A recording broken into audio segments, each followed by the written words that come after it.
दुनिया की 20% ऊर्जा का परिवहन करने वाला हॉर्मुज स्ट्रेट अब जहाज़ों के लिए फ्री रहेगा या नहीं, इस बात पर सवालिया निशान लगा हुआ है। तेहरान इस युद्ध में हुए नुकसान की भरपाई के लिए हॉर्मुज पर टैक्स लगाने की तैयारी कर रहा। ईरान की तरफ से जारी किए गए इन बयानों ने शिपिंग सेक्टर की सांसें बढ़ा दी हैं। खाड़ी देशों की तरफ से भी ईरान के इस फैसले पर सवाल उठाए गए हैं। सवाल ये किया जा रहा कि जब स्वेज पर टैक्स जायज़ है तो हॉर्मुज पर क्यों नहीं? तो क्या ये पूरी लड़ाई अब वर्चस्व की हो चुकी है कि जिसका समुद्र पर जितना कब्जा होगा उसके पास उतना टैक्स और वो देश उतना ही ज़्यादा ताकतवर हो जाएगा? चलिए ज़रा इस गणित को समझते हैं। नमस्कार, आपके साथ मैं पल्लवी रविंद्र सिंह।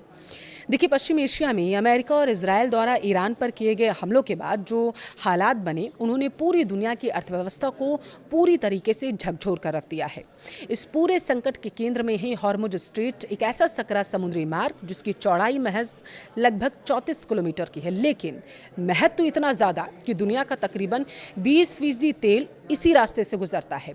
युद्ध शुरू होते ही ईरान ने इस मार्ग पर अपनी मजबूती दिखानी शुरू कर दी। इस्लामिक और रिवोल्यूशनरी गार्ड कोर के जरिए कई जहाज़ों पर हमले किए गए, गोलियां चलाई गईं, आवाजाही को लगभग ठप कर दिया गया। इस कदम ने वैश्विक शिपिंग ऊर्जा आपूर्ति को गंभीर संकट में डाल दिया और दुनिया को यह एहसास करा दिया कि यह छोटा सा रास्ता दरअसल वैश्विक अर्थव्यवस्था की सबसे बड़ी जीवन रेखा है। युद्ध के बीच ईरान ने एक ऐसा प्रस्ताव रखा जिसने अंतर्राष्ट्रीय राजनीति में हलचल मचा दी। ईरान चाहता है कि हॉर्मुज से गुजरने वाले हर जहाज़ को उसकी अनुमति लेनी होगी और इसके बदले में शुल्क देना होगा। यह शुल्क जहाज़ के प्रकार, उसके माल और परिस्थितियों के आधार पर तय किया जाएगा। रिपोर्ट्स के मुताबिक यह राशि प्रति बैरल तेल पर $1 तक हो सकती है और सबसे चौंकाने वाली बात तो ये है कि ईरान कथित तौर पर इस भुगतान को क्रिप्टो करेंसी में लेने की तैयारी कर रहा है।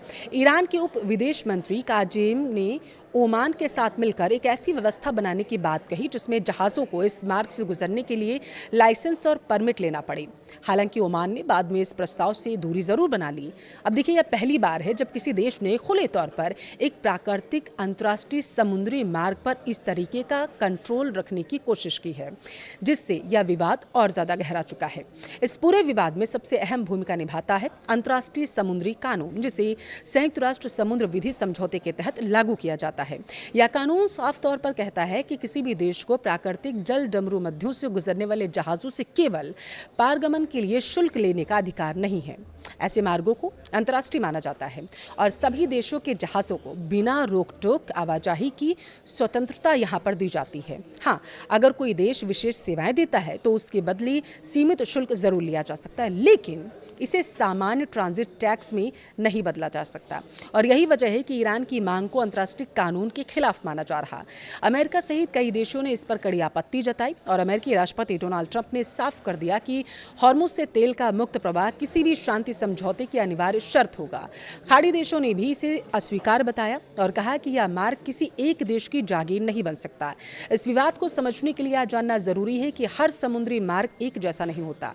सुएज नहर, पनामा नहर जैसे मार्ग मानव निर्मित नहरें हैं जिन्हें बनाने और संचालित करने में भारी लागत लगती है, इसलिए वहां से गुजरने वाले जहाज़ों से शुल्क लेना पूरी तरीके से वैध माना जाता है। और इसके विपरीत हॉर्मुज स्ट्रेट एक प्राकृतिक मार्ग है जिस पर किसी देश का एकाधिकार नहीं हो सकता। और इसी संदर्भ में तुर्की के जलडमरू मध्य बोस्फोरस और डांडेल्स का उदाहरण भी महत्वपूर्ण माना जाता है। मॉन्ट्रेक्स कन्वेंशन के तहत आते हैं और इस समझौते के अनुसार इन मार्गों से जहाज़ों को मुफ्त आवाजाही की परमिशन है। हालांकि सेवाओं के लिए सीमित और मानकीकृत शुल्क लिया जा सकता है, जैसा मैंने आपको बताया, और इससे स्पष्ट होता है कि अंतर्राष्ट्रीय व्यवस्था में संतुलन बनाए रखने के लिए नियम तय हैं जिन्हें एक तरफा बदला नहीं जा सकता। हॉर्मुज स्ट्रेट पर बढ़ता यह विवाद केवल एक क्षेत्रीय समस्या नहीं बल्कि वैश्विक संकट का संकेत है। अगर ईरान अपनी मांग पर कायम रहता है और इस मार्ग को कंट्रोल करता है तो इसका सीधा असर तेल की आपूर्ति पर भी पड़ेगा, जिससे पूरी दुनिया में ईंधन की कीमतें बढ़ सकती हैं और आर्थिक अस्थिरता भी गहरा सकती है। वहीं सैन्य विकल्प भी बेहद जटिल और जोखिमपूर्ण है, क्योंकि हॉर्मुज के आसपास का इलाका पहाड़ी, रणनीतिक रूप से मजबूत है, जहां से ईरान दूर दूर तक जहाज़ों को निशाना बनाने में सक्षम है। ऐसे में किसी भी सैन्य कार्रवाई का मतलब एक लंबा और खतरनाक संघर्ष हो सकता है।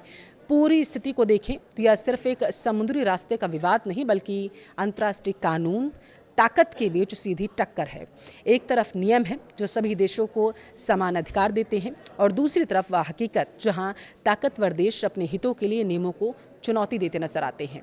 हॉर्मुज आज केवल एक जल डमरू मध्य नहीं बल्कि वैश्विक शक्ति संतुलन, आर्थिक स्थिरता, अंतर्राष्ट्रीय व्यवस्था की विश्वसनीयता की परीक्षा बन चुका है। और सबसे बड़ा सवाल यही है कि इस टकराव में आखिर जीत किसकी होगी, कानून की या ताकत की? आपकी राय कमेंट जरूर करें।